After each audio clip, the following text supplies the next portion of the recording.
Hello, welcome to the Wargamer. I'm your host Rob. This is the Age of Sigmar Stat Center, where we talk about the Age of Sigmar stats, or importantly this weekend we talk about the events that happened this weekend and all of the lists that did well. We have quite a few events from this weekend, not as many as last week. 173 players playing this weekend across 5 different countries: England, Finland, USA, Canada and Sweden, which is super fun to see. We're still very early into this GHB, so I think some people's this is going to be some people's first events, but we are seeing new army archetypes. We're seeing some armies really fit into a kind of consistent archetype now. We're seeing loadouts, especially on things like, your Bone Shapers, Fantasianorth Bone Reapers, your Slans for Seraphon, your characters in Soulblight Gravelords are all starting to get the same kind of like equipment and loadouts, and they're becoming really effective on the tabletop, which is very cool to see. We'll have the stats updated at some point in the next few weeks, so we'll start to deep dive into those. But this has only been the 4th week of competitive Age of Sigmar information, which is very fun. And I know, because I'm recording this after actually already having gone through all the stats, that there's some really fun, unique, different lists actually this week, which is really cool. So listen out for those. It's fun to talk about, and I hope you enjoy the video. The first event we're going to look to is the Boise Cup GT 2023. It's our biggest event this weekend, with 46 players playing in the USA. I know you're asking yourself, where the hell is Boise, Rob? Well, it's in Idaho, and this event was at the abusgames.com. If you want to go check it out, it's at this lovely little place. Not a strip mall, its own independent venue, which is very, very cool. It was organised by Aaron Albert. Shout out to Aaron Albert as well.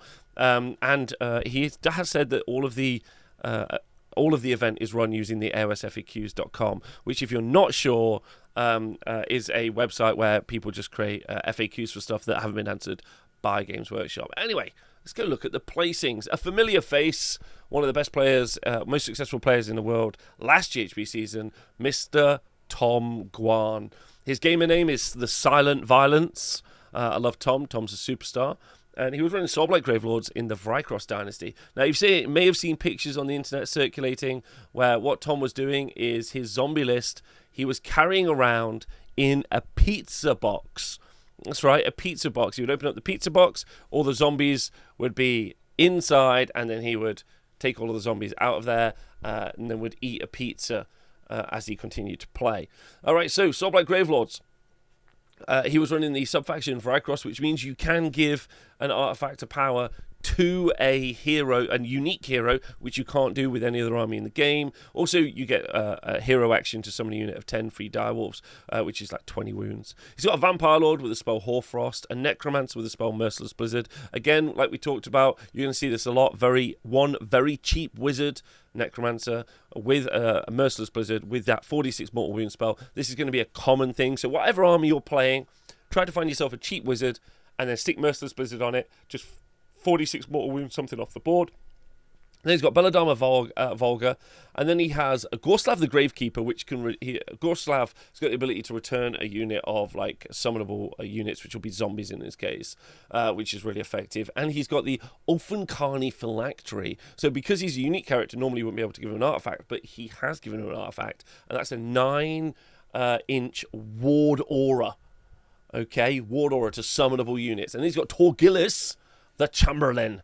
And Torgillis has also got a Ward Aura, a 5-up Ward Aura for units around him as well, which is very useful because Tom has brought himself 3 units of 40 zombies and 2 units of 20 zombies for a total of 160 zombies. 2 corpse carts to back them up to make it so that they do more damage, and then a unit of 10 direwolves, which is 20 wounds, which in addition to the other 10 direwolves you can summon is another 20 wounds.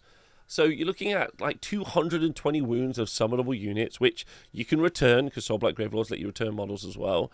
40 zombies is 240 points. That's how much they are. It's just this is written wrong, although the points are correct. And then he's got 2 corpse carts in his list as well. And we talked about what they do. They do all that AoE damage. This is, to quote his good friend Gavin, Tom and Gavin are really good friends. Gavin, most successful player in the world last GHB, did say, just stand on circles. Tom took that to heart. He stood on circles, and zombies are very difficult. Okay, so well done to Tom, going 5-0. This is Tom's actually second 5-0 in 2 weeks. So is this list unbeatable? That's the question we need to ask ourselves right from the off. Now, there were some 4-1s at this event. Cody Quigley with his Fresh Eater Courts, Jared Brown with his Loremaster Realm Lord Zytrek, Matt Beasley of Team USA with the Disciples of Zinch Guild of Summoners, and then Jack Geiger with Stormcast Eternals, Astral Templars, and Michael Toons with his OCR Bone Reapers, Null Myriad. Shout out to all of them.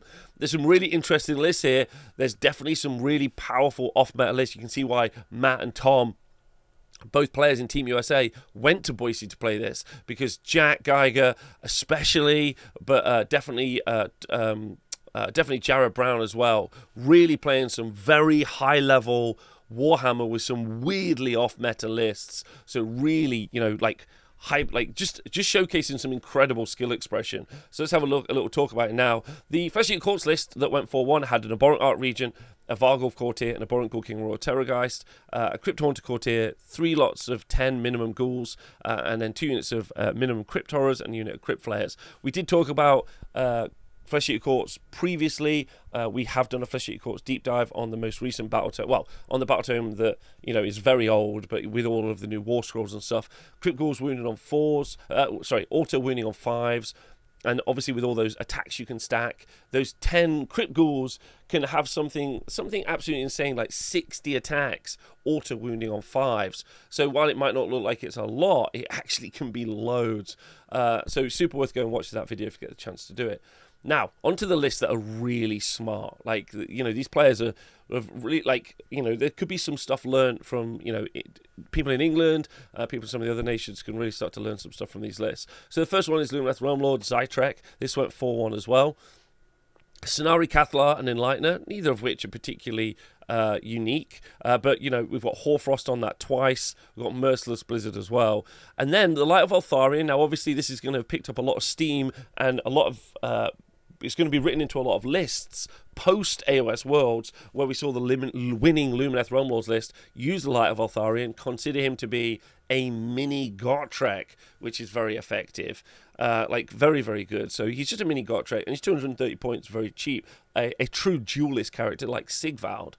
But then, this is where it really starts to mess stuff up. You've got the Elani and Elethor, the twins in this list as well, which are kind of like a combo caster melee character. And then Severith in here as well, for his ability to, just bop around the board and shoot units. And then 2 units of 10 Venari Blade Lords. Now, these are obviously really good into high armor save stuff because of the mortal wounds that they can do in combat, and they're okay into hordes.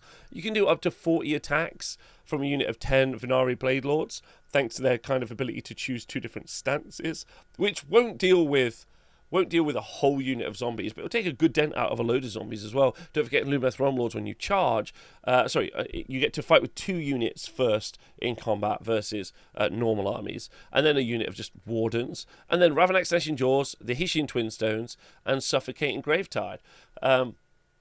All of which are very good. Suffocating Gravetide, incredible into hordes.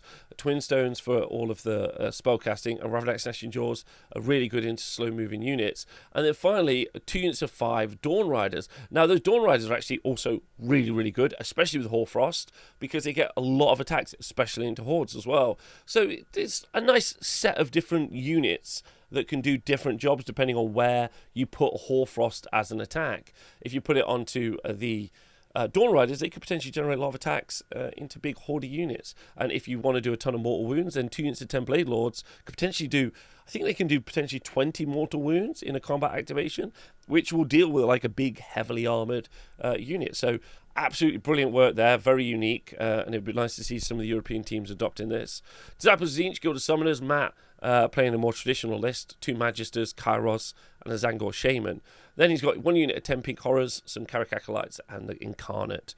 With Suffocating Gravetide, again, I think probably pushing its way into the best spell in the game, especially when all the zombies are around. The Burning Scissors of Zinch and the Demonic Simulacrum. Now, why is this important? The Crunchbind Incarnate, as we know, just tanks the middle of the board, makes it so units can't retreat, all while the wizards are trying to cast as many spells as possible to generate themselves more Lords of Change, and then just win the game that way. Kind of like, it's an army that scales particularly. Our incredibly smart Stormcast Eternals list is from the Stormkeeper, it's Astral Templars. It's got a Knight Incanter, a Battle Mage, another Knight Incanter, an Assassin, Lord Relictor, and a Knight Heralder. Then there's 2 units of Battleline Vanguard Hunters, 1 unit of Liberators, and then a unit of 10 Shadow Warriors, and then the big power pieces is a unit of Dracothian Guard Tempesters, and then a unit of 4 Evocate... Oh, sorry. Is it 6? 6? I think it's 6 Evocators on Celestial Dracoline. Now this is super cool because obviously Hoarfrost, again I'm going to say this probably for most of this GHB, has really showcased, has really changed up how some of these armies play. Specifically the Dracolines is going to make them much more effective. Yeah, it's a unit of 6 of them. And they're going to do a lot more damage. And then Tempesters in there as well, which again you see sometimes but nowhere near as much. And then he's just got some cute little side pieces, some Deep Striking Shadow Warriors, help score battle tactics. The Vanguard Hunters and Liberators are fine, they're just good battle line bros. And then you've got Lord Relictor for a teleport, Knight Heralder for doing some mortal wound damage from terrain, Knight Incanter to auto stop a spell, Battle Mage so that you can add pluses to the charge, so you're going to get a teleporting massive unit of Evocators on Dracolines. And don't forget, because of the new coherency rules, you no longer need to have a unit of 3, like it doesn't need to be like 2 lines of 3, and instead it could be a massive frontage of 6. Because it's a unit of 6. So you can teleport them and then they can have +2 to charge. So a 7-inch re-rollable charge using all of those like combos is very cool. And then you got the another Knight Incanter for another auto unbind, and then he's got Merciless Blizzard on that as well. So a bunch of different units which are all doing their own individual jobs, but when it's coalesced together, gives the player a load of options. Super exciting. And then finally, our Ossiarch Bone Reapers list: Null Myriad, Arc in the Black, Catacross, Bone Shaper, Mortis and Ossifector, some Immortis Guard, Unit 6, unit of Necropolis Stalkers, and Morghast Archai. I think, you know, as long as you are taking Catacross, and you start with some 6 Immortis Guard, I think you could just build a solid list around this. They're very strong in the game, don't get me wrong. I think the problem is I don't really know how you would necessarily deal with Ossiarch Bone Reapers as an army book, how you would change the points around, and it wouldn't be too effective. And you wouldn't just ruin the book. Because while this is definitely the 6 Immortis Guard, the thing that makes this book really good, they kind of need it in many ways because they don't have many other options.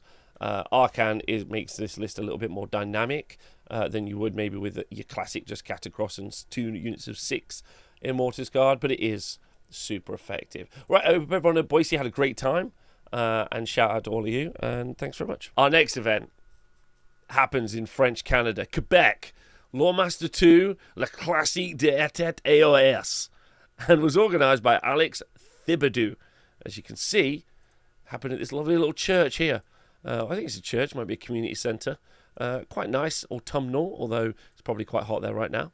Anyway, lovely little spot for a little game of Warhammer. Doesn't seem to be a Greg's or a dojo anywhere nearby. Let's look at the lists that did well and the players that did well. So the first one and our winner for only 5-0 is Alex Boucher. So we've Stoplight Gravelords are doing well, but welcome to the Sylvaneth meta. We're playing Gnarlroot, lets you cast on a 3d6. Season of War the Dwindling, so you get a reroll.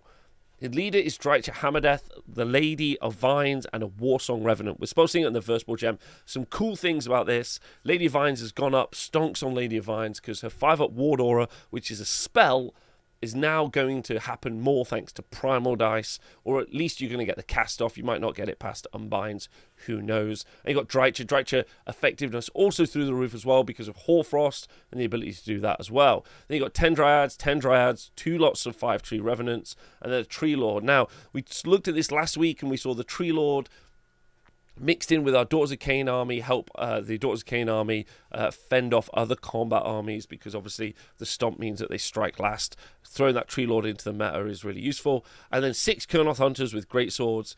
Coherency also going to really benefit these guys now as well, because they can string themselves out and they don't have to be in like 2-3s, which means also Lady of Vines giving them the 5-up ward, Tree Lord for doing stomps. You got some real options here, which I think is very, very cool. And then you've got some really good spell casting, obviously with the Warsong Revenant with Spellsinger, casting spells through that, and we do have the Spice Swarm Hive, so a unit can teleport in, do all of its strikes, and then teleport back out.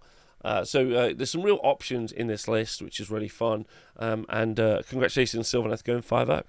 The 4-1s, we've got Frederick Biggrass Brogano with his Soulblight Gravelords, Loic Goslin Delort with his Idoneth Deepkin Ironrack, Jan Lokorf with his Ogre Tribes in Meatfist, and then Justin Lapointe with his Disciples of Tzeentch. I want you to know, I definitely have got all those names wrong, and to you lot, I apologise, but thank you for, playing these games and having a good time, and I'm sorry for my ignorance, not being able to understand how to say French names. Okay, so Soulblight Gravelords, Legion of Blood went 4-1. Vampire Lord, Neferata, Vampire Lord, and Zombie Dragon. Owen quite rightly pointed out in the chat that the artifact on this Vampire Lord and Zombie Dragon, which is normally the Cloak of Mist and Shadows, which gives them a 3-up ethereal save, so you can't do Rend. Instead, the artifact that was taken was the Amulet of Screams, which I think is a great conversion, because what this does is it does mortal wounds to spellcasters in the enemy army, and I think that's really, really effective, especially in the meta that we're in.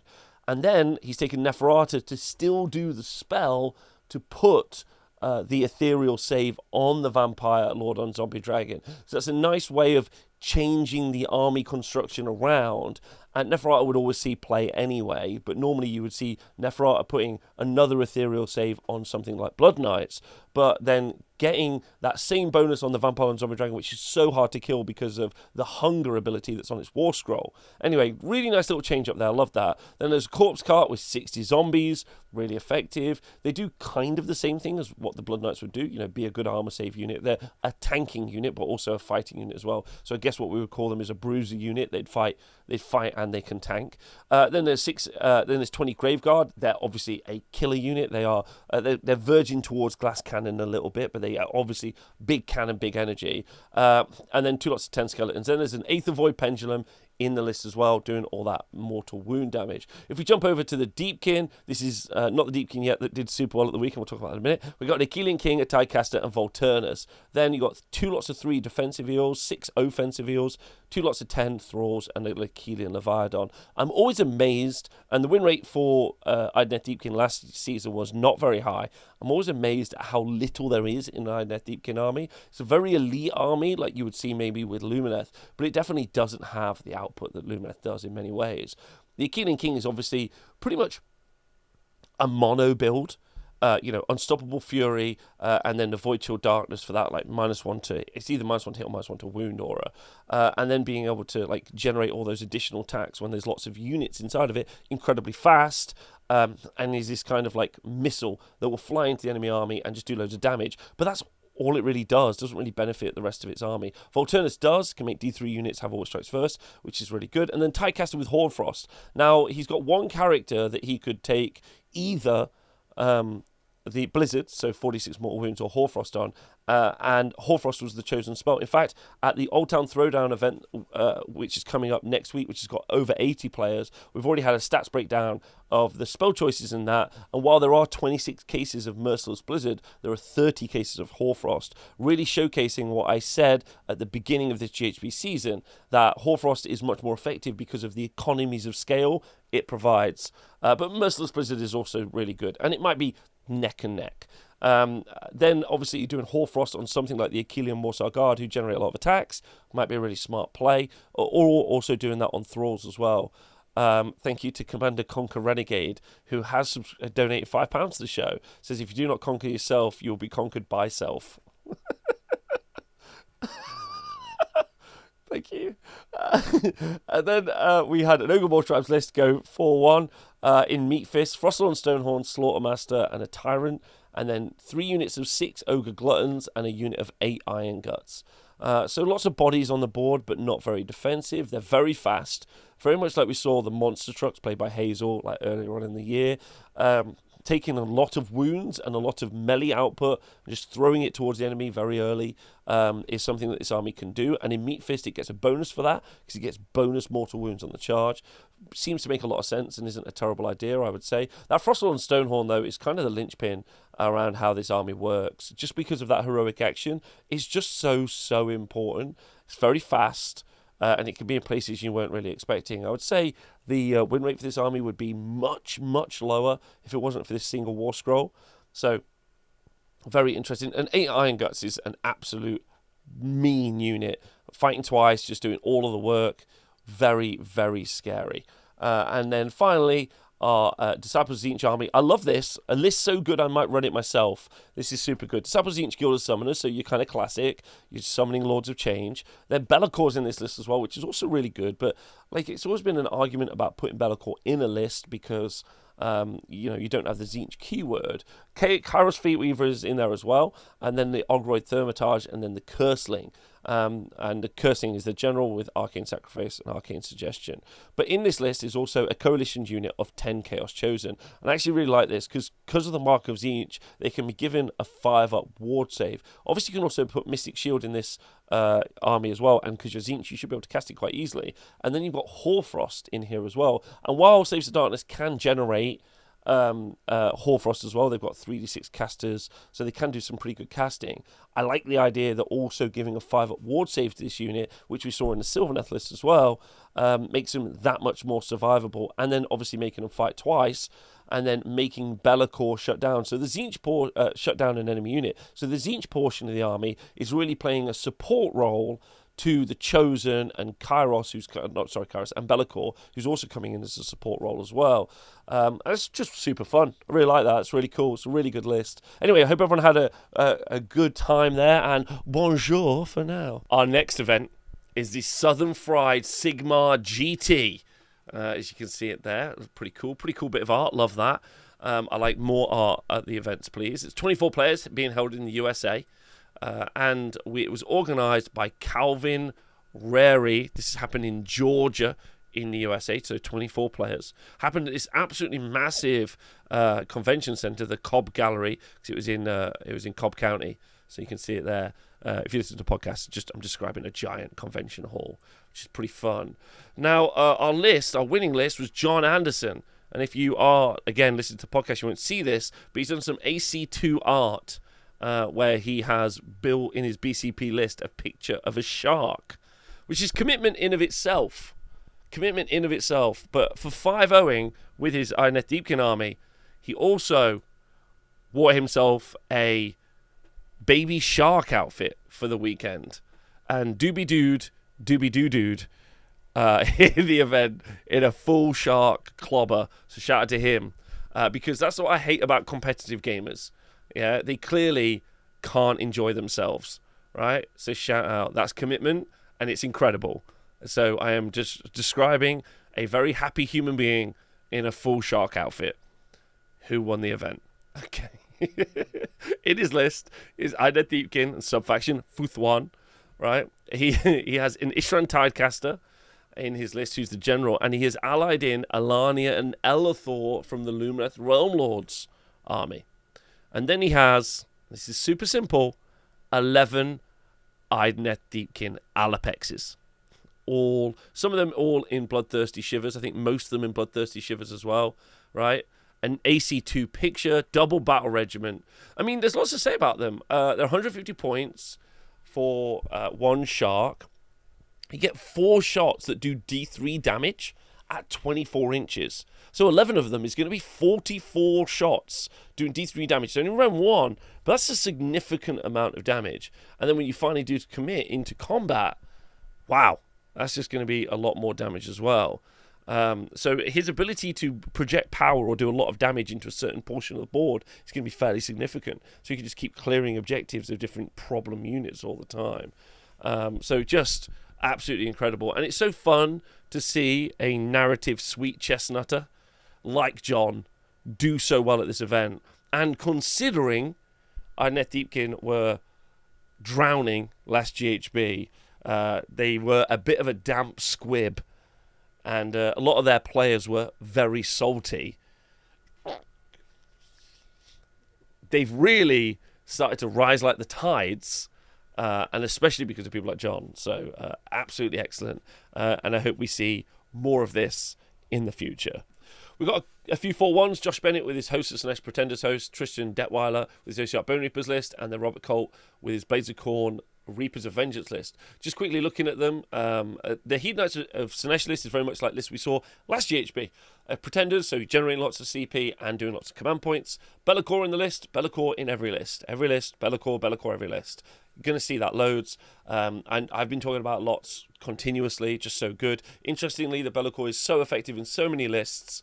And then, you know, at this 5-0 event, with the Sharks being an MSU army, so multiple small units, very difficult to Be'lakor a unit in that situation. So, Contorted Epitome with pretty much the loadout you take a Contorted Epitome with, Strength of Godhood and the Crown of Dark Secrets for shutting down enemy melee attacks, and the Mask in this list as well for that early kind of deep strike threat.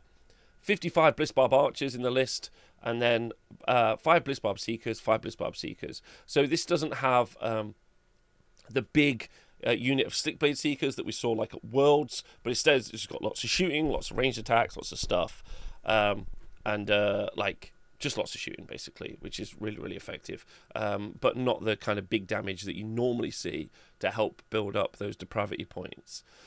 The OCR Bone Reapers list is Null Myriad with Catacross and a Bone Shaper with the Aura of Sterility and the Artisan's Key, so the same stuff. But Immortals and Soul Reaper in the list as well. And then 2 units of 6 Necropolis Stalkers, 3 Immortis Guard, and the Kavalos Death Riders. While I think the Immortis Guard are better, I think some people just want to go pure aggro, and having the Necropolis Stalkers means you can just get some crazy damage out of that unit, and you could have, like, especially that they're not as survivable as the Immortis Guard, but they just do so much damage, so it's great. And then finally, the Khorne list is Be'lakor, again, Bloodthirster and Infected Fury, a Realm Gore Ritualist, and a Slaughter Priest. 5 Flesh Hounds, 10 Blood Reavers, 10 Blood Reavers, and 6 Mighty Skull Crushers. Now, don't forget that this army, Scarbrand is in here. Scarbrand's going to do like loads of the damage. Be'lakor's going to shut down the enemy. Bloodthirster and Infected Fury is a Bloodthirster that's a support piece, which is super weird.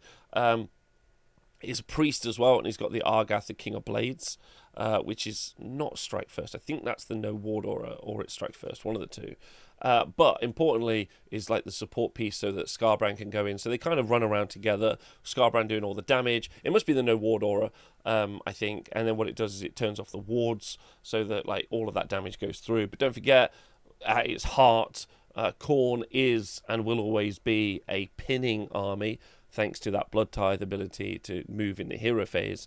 And it will continue to be that as an army for a long time, because that's the mechanics of how it plays. It's quite hard, actually, to build hammer units. So Chosen are a really good example of a hammer unit. They just do tons of damage, and they can fight twice. You just other than Scarbrand, you just don't really have that in a Khorne army. Skull Reapers, maybe. That might be something that's in there, but not overly. So it's just a very interesting army, but well done on going 4-1 in that regard. I think the Khorne forces need to maybe think about how they play think about what they are versus what they're meant to be, if that makes sense. There's a lot of ludonarrative dissonance in those armies. Our first event after COVID in Finland, Age of Ropecon GT happened this weekend, and it was in Helsinki, and it was organised by Kimmo Kokarin. I've definitely got that wrong. I apologise, but I tried my hardest.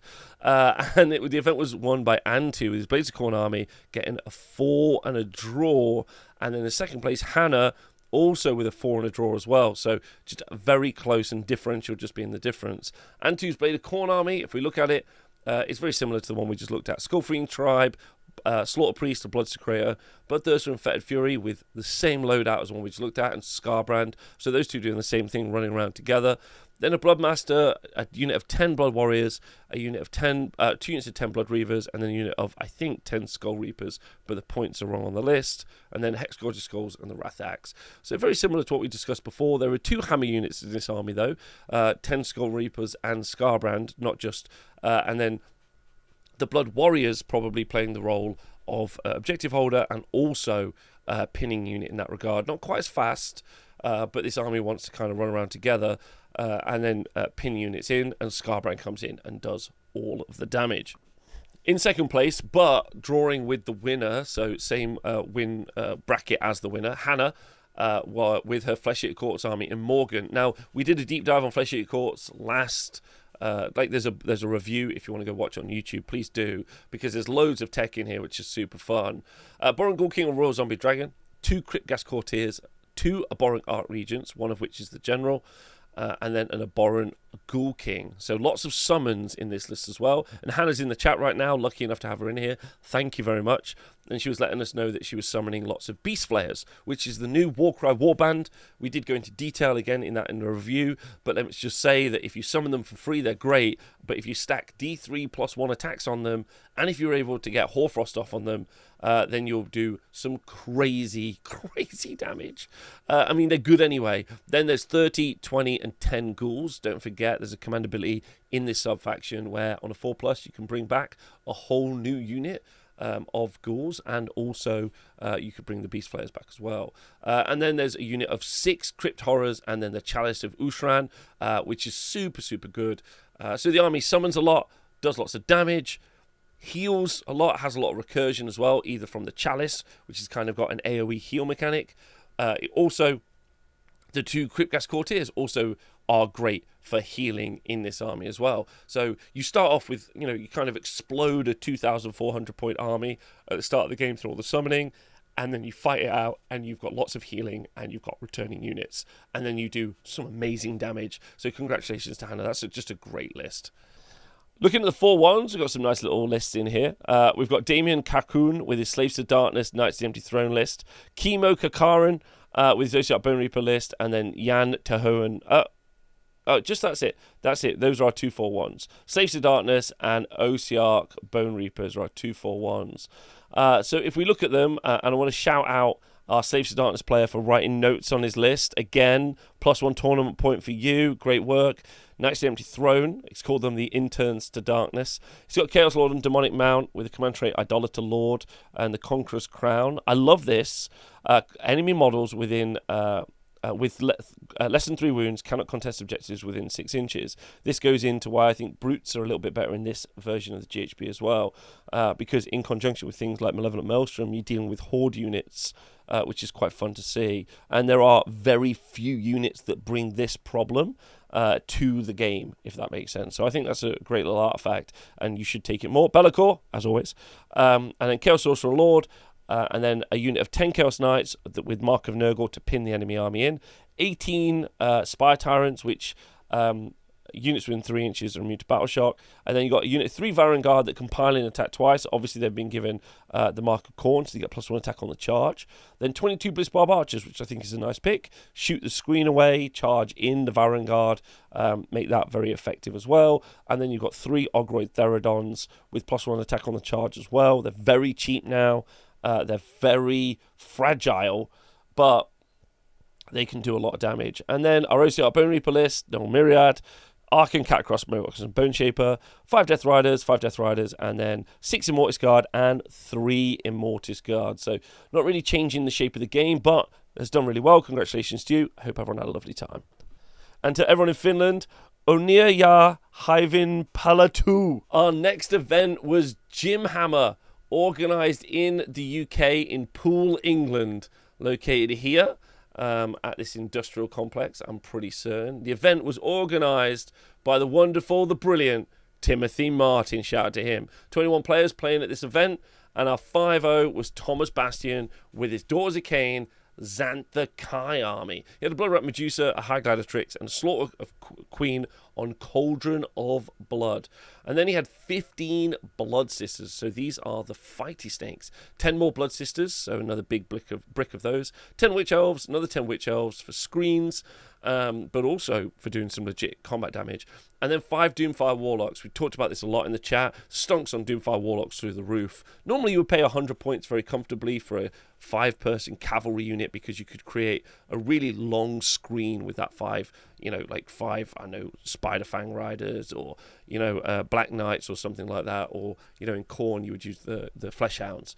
But Doomfire Warlocks are not that much more expensive than that, but they're also a wizard with a great spell on their War Scroll. They're incredibly fast if you want to go grab an objective, and also they can be a wizard for unbinding enemy spells as well. So they're a unit that could be at the front of the enemy army that you don't really mind dying, that can be the unbind that's super important to you. 2 units of 5 Canary Heart Renders in the list as well, obviously for doing the battle tactic. I'd say Daughters of Cain have got a great opportunity to do a lot of battle tactics, and their main focus, or the thing that they struggle on, is standing on circles, so doing the primary objective and holding objectives. This probably means that That's why you're seeing Marathi not in some of these lists, mainly because Marathi isn't great for holding objectives. It's great for fighting, but not necessarily great for holding objectives.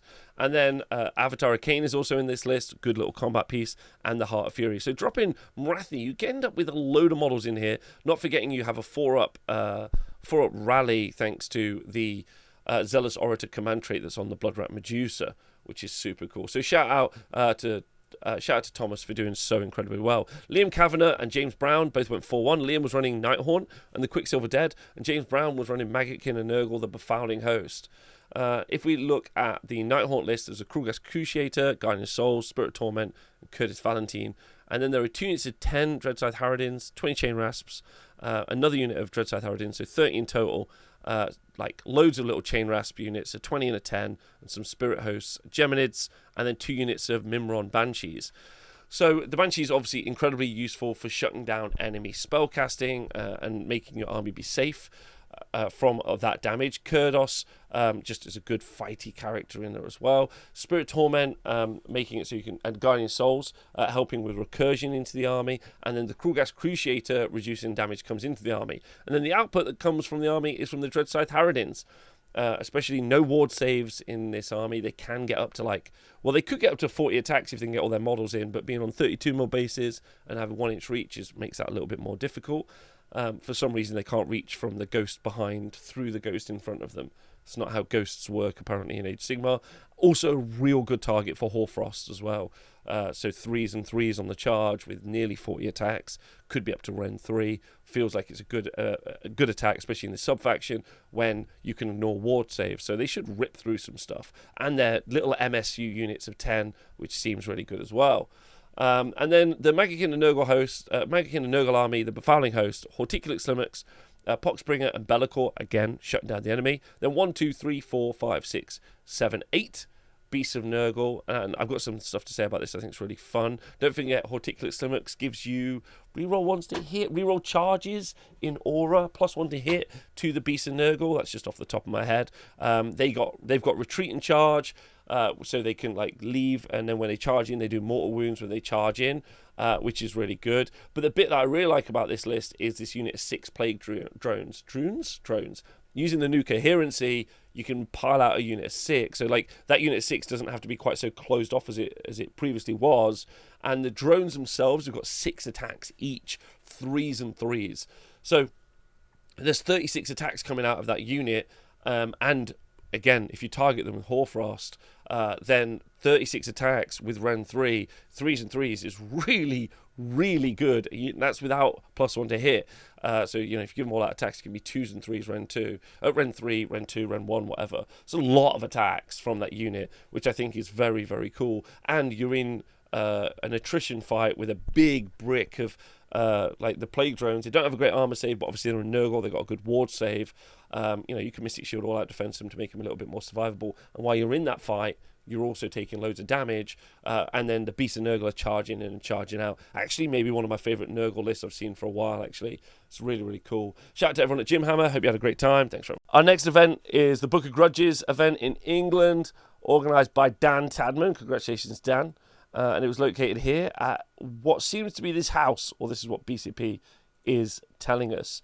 Our winning list was Alan Joins with his Maggotkin of Nurgle Befouling Host, and this is such a great list. Maggotkin of Nurgle Befouling Host, and he's got Morbidex Twiceborn, the Glotkin, Blobe Rotspawn, and Orgot's Demon Spew. So he's got all 3 Maggoth Lords and the Glotkin, 4 massive Nurgle monsters, a Lord of Blights, who's the general, with the Grandfather's Blessing and the Rustfang. And then we've got 3 Beasts of Nurgle as the battle line. Not all of it in a battle reg, but some of it in a battle reg. What a cool list as well. Just incredibly difficult to deal with. Loads of healing from the Locust. Ward saves galore. Armor saves galore. Doing loads of disease points in AoE. Glocking in there as well. Much cheaper now than his old 800 point price tag. Going down to 600 points. What a cool list. Absolutely love to see that. Shout out to Baz Norman Jr. with his Sons of Behemoth and Thomas Wainwright with his Sylvaneth lists. Doing super well as well. Baz was running quad Gatebreakers. Just 4 Gatebreakers running up and down the board. Amazing. Congratulations to him. And then our Sylvaneth list is an Archrev, Warsong Revenant, and Celestin Prime. Then 1, 2, 3 units of Kurnoth Hunters, 3 units of 3 Kurnoth Hunters with Great Bows, 6 with Great Swords, and Spike Swarm Hive, and then 5 Spike Revenants. So obviously doing AoE damage from the Warsong Revenants, Celestin Prime doing AoE damage, and then shooting off all the other units with the Great Bows, or as much as they can, and then the Kurnoth Hunters with Great Swords, charging in, and then using Strike and Fade to get out of it, which is fun. So absolutely fantastic set of lists. Got to say, again, another Nurgle list I'm completely obsessed with. What a great shout from Alan there for just running a really fun, wicked list. That's really fun. And Thomas Wainwright's list is also nice and different as well as a Sylvaneth list. So some nice diversity in the kind of lists we see in the 4-1 brackets and even the 5-0s at the moment. Really cool. Our last event was in Sweden. The Fantasianorth Championship, so very far north in Sweden. 18 players battled it out. All of these are available on Exen. And the event was won by Ronja, the Night Queen herself, Anderson. What a superstar. Running Soulblight Gravelords in Vrykros. Belladama Volga, Gorslav the Gravekeeper, a Necromancer, Torgillus the Chamberlain, and then a Vampire Lord. So that classic Gorslav and Torgillus combo in there for the ward saves. And then 40 Deadwalker Zombies twice, 3 units of Deadwalker Zombies twice, which is 140 zombies if you're not keeping track, 10 Direwolves, and then 2 Corpse Carts, and the Vrykros Bloodborne. Geminids of Ulgish in there as well as a spell for shutting down the enemy. What's not to say, just incredibly difficult to deal with. The Horde meta is there, it exists. All of that damage, 5-up ward saves on 180 wounds or something, which is very, very effective. Way more wounds than Nurgle can put on the board. Games Workshop obviously making a mistake, putting double 5-up ward saves available in the Vrykros Dynasty. Ronja taking full advantage of that and doing some incredible work. Really fun also to note that Tom Guan running the same list over in the USA. Ronja and Tom are kind of old friends from War Machine Horde days, so it's no surprise that you're seeing similar lists from both of those, as their brains probably work the same way. Then Jon Borg with his 4-1 with his Carriage and Overlords. Nice to see them doing well. He's in Barrett Mornar with an Arcanaut Admiral, Navigator, and a Chemist. Then we've got an Arcanaut Company, Gunshot Thunderers, another Arcanaut Company, and then a Frigate and an Ironclad. And then finally, a unit of 3 Engine Riggers. So the Ironclad and the Frigate are both really good. I still prefer the Frigate over the Ironclad, but just a lot of output from this. No longer seeing the bridge in these lists, but you're still seeing that big unit of Thunderers doing some really solid work in here as well. Seraphon with Albert Johansson, 4 and a draw. Fangs of Sotek, he's got Slan Starmaster, Skink Oracle on Troglodon, Saurus Astroth Bannerbearer, Pterodon Chief, and Lord Croak. Then 10 Saurus Guard for bodyguarding the units, 2 units of 10 Skinks, and 6 Pterodon Riders. So that's a nice little change. You don't see that much at all. You don't see that much at all, but it's quite fun to see the Pterodon Riders probably adding into the sheer volume of damage that you're seeing from Lord Croak. Very much like how you see AoE lists written in, like Stormcast or Sylvaneth, and then someone adds the Celestin Prime in for additional mortal wound damage. All the mortal wound damage you got from the Lord Croak doing that damage at range, being doubled up on with the Pterodon Riders going in and doing their once per battle ability to drop a load of rocks and do even more mortal wounds. So that's a really fun little combo. Chronomantic Cogs for an additional cast, and Ravanax, Gnash, and Jaws.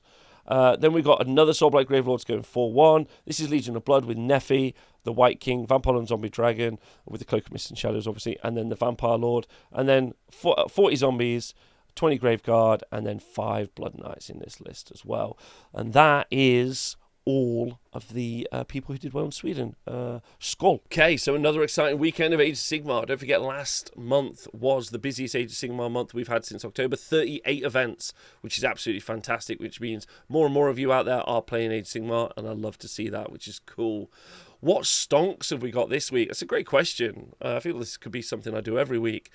The stonks for Age of Sigmar this week, looking at the stats, have got to be something like Sharks. Those Alapexes going 5-0 an event is really good. Obviously, we have things kind of maintaining their position in the stonks chart, especially things like the OCR Bone Reapers and the Immortis Guard and the Soulblight Gravelords and all of their zombies. They're still very, very high, especially that Vampire Lord and Zombie Dragon.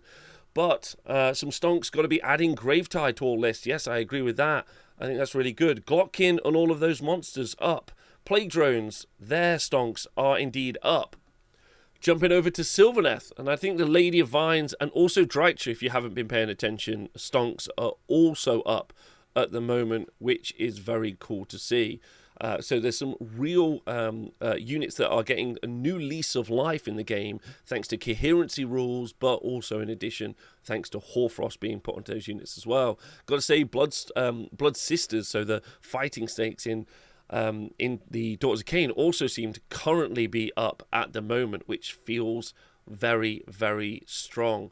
And then finally, those Beast Flayers in Flesh Eater Courts, the stonks are up on those as well. So keep your eyes peeled for those at tournaments. Those are going to be things that are threatening you a lot at the moment, and really going to be something to deal with. I think if you've got anything that can deal with hordes in your army, start writing that into your list or painting that up, because you're going to have to deal with the threat of all those zombies.